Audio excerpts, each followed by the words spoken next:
তাহাজ্জুদের সালাত হলো রাতের শেষ প্রহরে পড়তে হয় ঘুম থেকে উঠে। তাহাজ্জুদ শব্দের অর্থই হলো ঘুম থেকে উঠে যে সালাত আদায় করা হয় ভোর রাতে সেটি।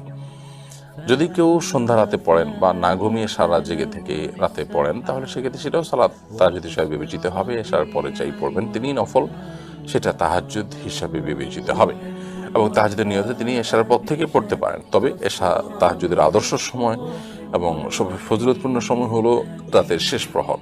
ঘুম থেকে না উঠে যদি জেগে থেকে পড়েন, তারপরও সে তাহাজ্জুদ হিসাবেই পরিপূর্ণভাবে সওয়াব পাবেন তিনি এবং বিবেচিত হবে। তাহাজ্জুদের সালাত কয় রাকাত পড়তে হয়? 2 রাকাত করে পড়বেন।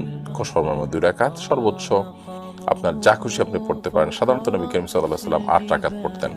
অতএব 2 রাকাত করে আপনি পড়বেন এবং সেগুলোতে রাকাত সংখ্যা বৃদ্ধি করার চাইতে কোয়ালিটি ভালো করার চেষ্টা করবেন, অর্থাৎ ধীরস্থিরতার সাথে সুন্দর করে মহব্বতের সাথে বিশুদ্ধ করে তেলাওয়াত করে তারপর আপনি তাহাজ্জুদ পড়বেন। এবং তাহাজ্জুদের নিয়ম হলো যে এখানে আসলে সাধারণ যে নামাজ আছে সেগুলোর মধ্যেই পড়বেন, আলাদা কোনো সূরা নেই যে এই সূরাটা এতবার পড়তে হবে, আসমানের দিকে তাকিয়ে অমুক সূরা পড়তে হবে, এরকম কোনো কথা নেই। তবে হ্যাঁ, ঘুম থেকে রাতে ওঠার পর কিছু আমল আছে, সেগুলো ভিন্ন বিষয়। বাট তাহাজ্জুদের নামাজ যেটা, এটা অন্য সব নামাজের মতোই।